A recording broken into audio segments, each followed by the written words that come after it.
But you can get those like thumb screw locks. You can do other things, Maybe I and should look into if it. they're I don't have screens, and it's historic, and do I have to go to freaking meetings to get screens? but oh well, you know what you can do. There are these like we have them in a couple of our because our house was like a rental like it had our house was built like 60 years ago, but it was a family house and it was a rental and then they flipped it to Right. us. So there are these expandable screens at Lowe's, and so you can just like pop them in when you have the windows open, close them up, and pull them That's out. brilliant. Yes, and So I so don't we have to have dig that that in a hole. couple of ours that don't have screens. I just Oh, use brilliant. those. Yeah, I mean, then you can like have the window open in your bedroom at You night. know, I think I'm gonna do that because I've been there for 7 years. I've never done that. Oh, I mean, to me, it's so valuable. I just haven't honestly. I just never got around to it. Oh, I was too busy to time, even think life. about. Oh, But I this was the last completely thing I get it. wanted. Are you Okay, sorry about the delay. Now it's all ready to go. Oh, okay? No, yeah, I don't yeah, want no, to it's keep all good. talking like this if we're not Okay, on. Yeah. I'm rolling. Okay. So we have Troy Taylor here, but I guess the first question I wanted to ask you really is, how do you think that the school, the Cloverleaf School, is different from other schools you've been in? Well, I think the biggest issue for us when we decided that we were going to move forward on this crazy mission was we didn't feel like our child should have to settle. We didn't want him to be someplace where we felt that his social needs were being met, but that he wasn't being pushed academically because he actually has a lot of potential academically. Nor did we want him to be someplace where he was being pushed so much academically that he would have behavioral issues and he wouldn't get social support, and also that kind of teaching and engagement that has helped him become so much more social than he really ever has before. So we had this idea that the two could and should be married. If he's going to be successful in life, and I hope that he will be, it'll be because he is well rounded and he is both able to have academic prowess as well as social skills and be able to be part of our social world. And how is he doing? How do you think Oscar's doing? Oh my How do you feel gosh. he's doing right now? I'm blown away. I'm blown away consistently, and I'm somebody who sees them every day. And then my parents or my in-laws will see them, and they're just blown away. He's the other day he did something he's never done before, where he brought me, the phone that he was playing a game with, and he was like, "Look, mommy, look," and he was engaging me and sharing this thing with me, and then we talked about what he was doing and how he'd gotten there, and it's amazing to me. I mean, and then he's above grade level for math, which he had not been a year ago. It's just been leaps and bounds. I mean, and that is really, I think, maybe the main thing I've walked away with feeling that his ability, we haven't even begun to tap it yet. And it's not like he's some child prodigy, but he has so much potential. And we just had to have him in a place where he was able to really access that and get the support that he needed for that to start to come out. And you feel like the Cloverleaf School is providing that? How is it different from other schools that Absolutely. Well, I think we're always kind of doing that delicate dance, walking that line between continuing to push a child and then as sometimes when you get pushed it can be frustrating and you can maybe act out or have a bad day, and so you have to be able to be there to rebuild them, get them back on track, and regulate them. Maybe they need to swing for a while, maybe they need an activity break or something like that, some proprioceptive input, climb the rock wall, and then it gets them back on track so they can re-engage academically, because if you don't get them back on track then they're not going to be able to re-engage. And so to me I think they've been able to do a great job of navigating that balance between those two things. So and how do you what about the teachers here?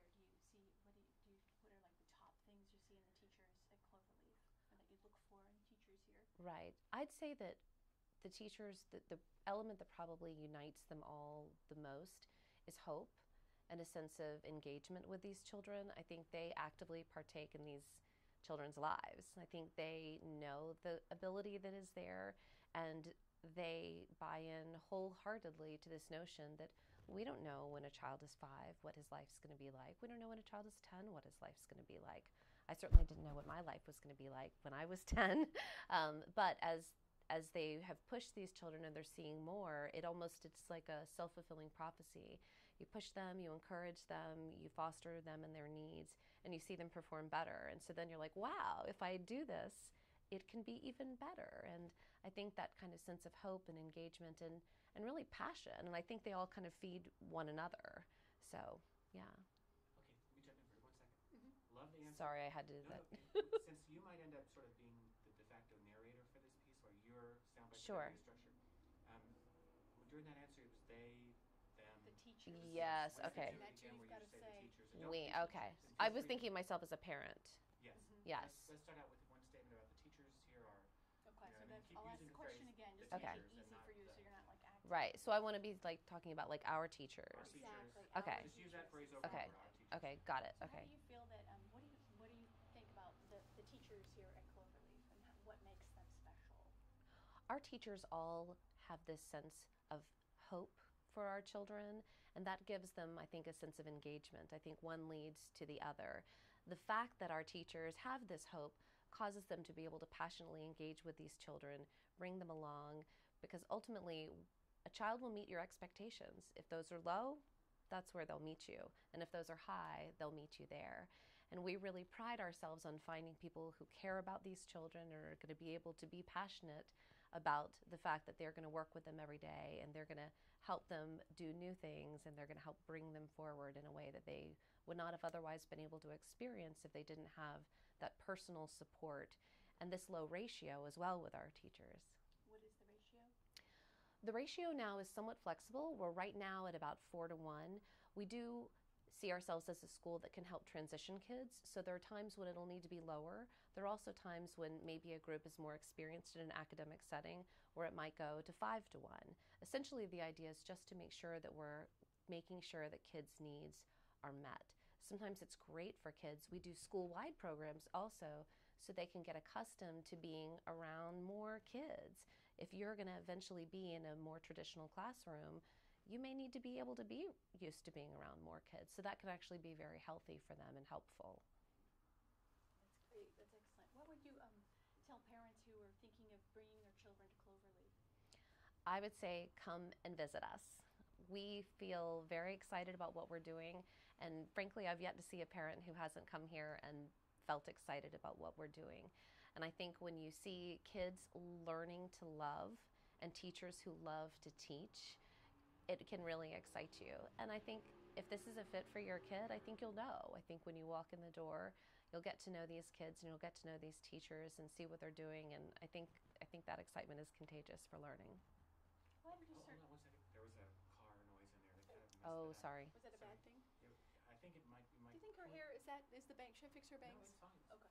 You do. Can It's we one, just- just one piece. I know, it just kind of It's cute. flies it's away. adorable, no matter Oh. what. It It's looks not- good on camera. Joy, could you do one more short version of that with just starting out with to parents who are considering Cloverleaf, I would say. Again, playing sort of the narrator role. Right. To Yeah, parents, yeah. to any 'Cause that parent was considering- really nice, wasn't it? Oh, You said thanks. it really beautifully said. But what would you say to parents who are thinking of coming here to bringing their children here? I would say come and visit us. I think the moment you walk into this school and you see teachers who love to teach, teaching children to love to learn, that excitement is contagious. And I think when you see these kids and these teachers, you get what we're doing. And then if it's right for your kid, I think you'll probably want to be involved. I've yet to see a parent walk through these doors and see what we're doing and not feel a sense of excitement. Maybe it's right for their child and maybe it's not, but I do think they will be very excited about what we're doing and have a sense of that almost immediately. It's palpable, I think, when you walk through the door. What makes Cloverleaf different from other schools? When I went looking for my child to have a school, I knew that a ratio was going to have to be low. He would get lost or he would become a problem child. And I couldn't have that because I knew that he wasn't a kid who deserved to have that moniker, and I knew that he didn't deserve to get lost. And most of even the special needs schools out there, the lowest ratio is about 8-to-1 that I was able to find.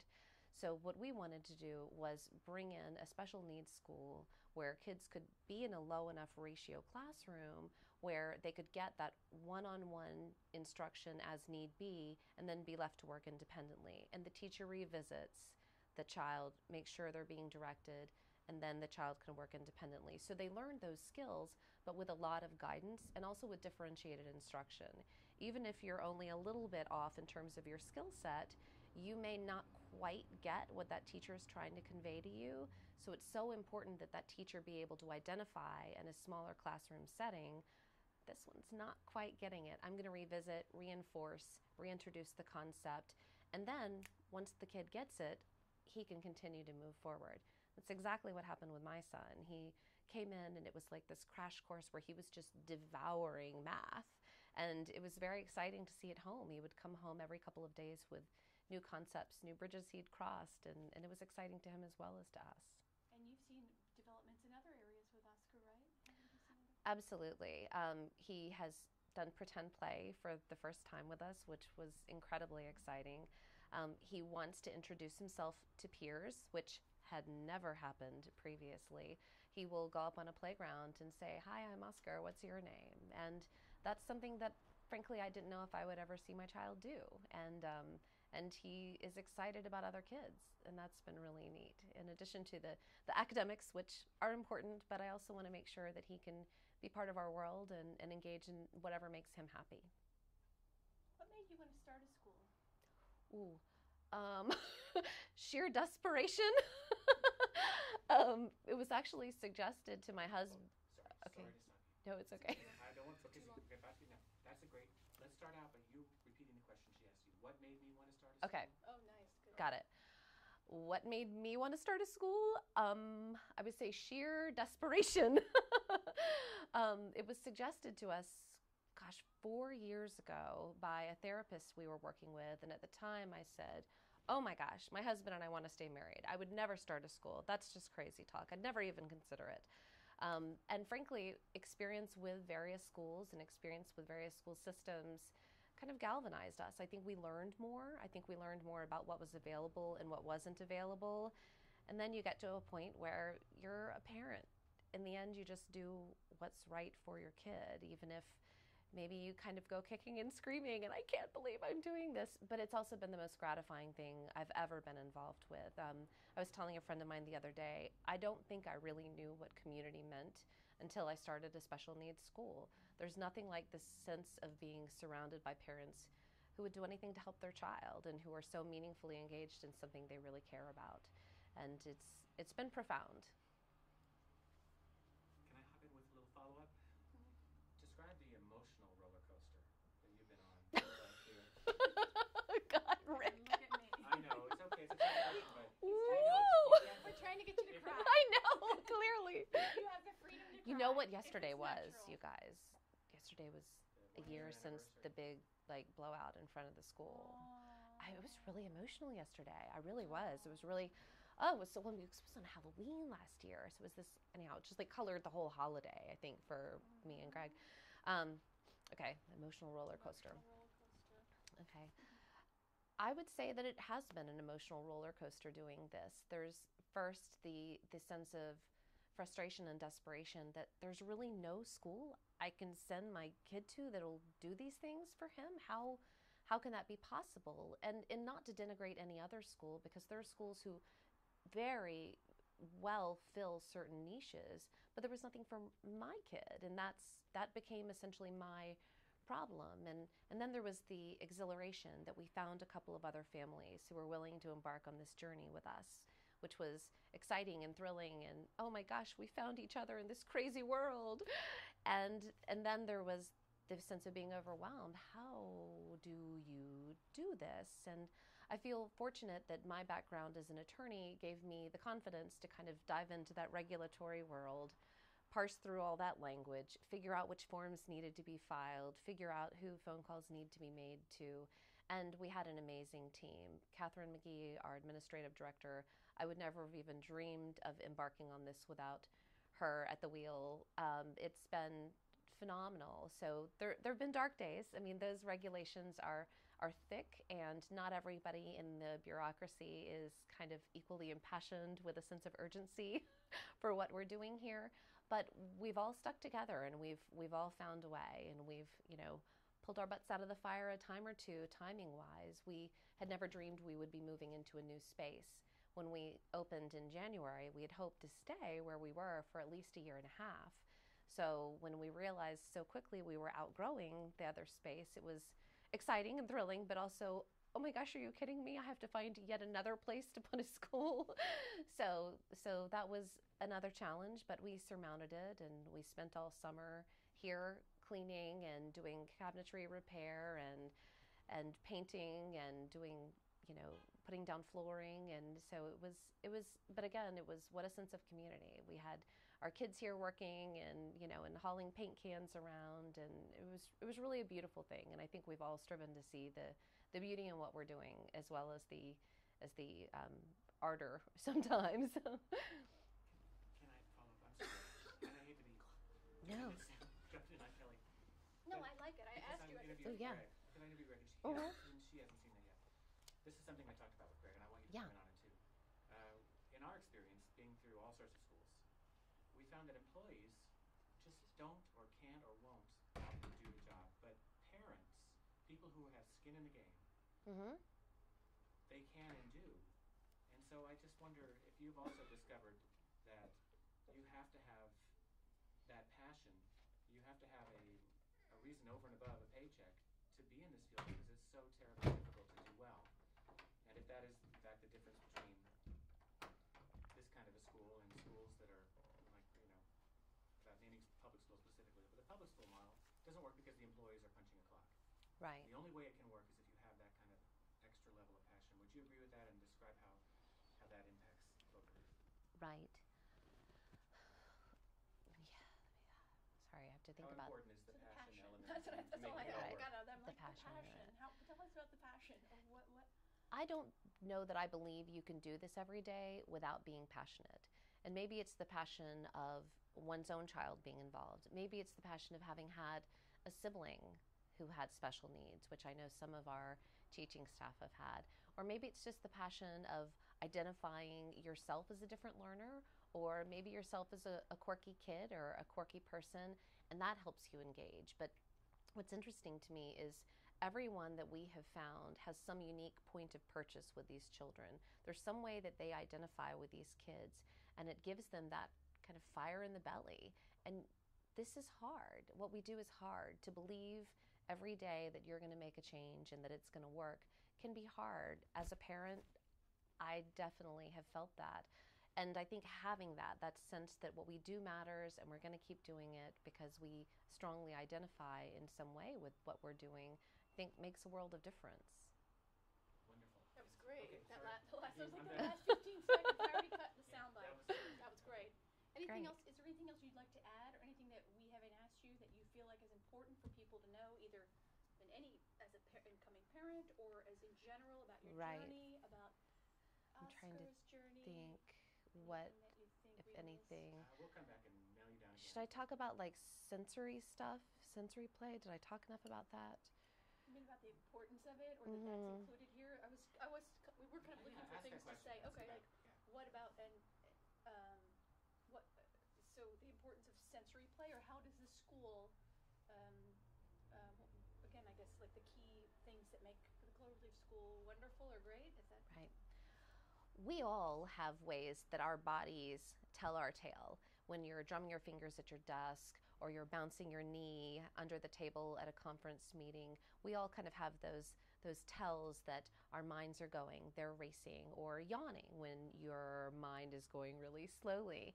And our kids have that too, except they don't have all the coping mechanisms and the caffeine and the ways to, and we also expect a lot out of them in terms of performance. Whereas we all have a lot more freedom in our day typically as an employee as opposed to these poor kids. So what we've found is if you empower kids to be self-advocates and you help them learn, my engine is low, I'm really feeling sleepy, I'm going to, can I take a break and go downstairs and swing for a minute? That'll rev that kid back up, or go jump on the crash pads. It'll get them going again. Or if a kid's on a verge of a meltdown, if he's been trying really, really hard to get a concept or work on a math problem and he's really frustrated, sometimes their engine runs really high.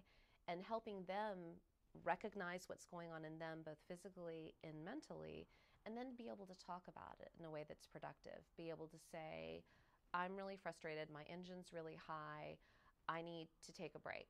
And we have, within the classrooms, every classroom has a weighted medicine ball, and they can play toss with the medicine ball with the teacher, or toss it up in the air in a very safe manner, of course, but anything that they need to do to kind of get that regulation, that sense. Some of our kids will do yoga poses. All of our rooms are designed to be larger so that kids have room to move around. We have yoga mats in the rooms, and my son loves to do down dog, and I think he finds it very calming, and it kind of draws him back in himself. And that's important for all of our kids. That's why we have the sensory space downstairs, the climbing wall, the crash stairs, and that's why all of our classrooms have fidgets and the medicine balls and ways for our kids to kind of use their bodies in a way that's friendly and helpful to them so that they can keep using their brains.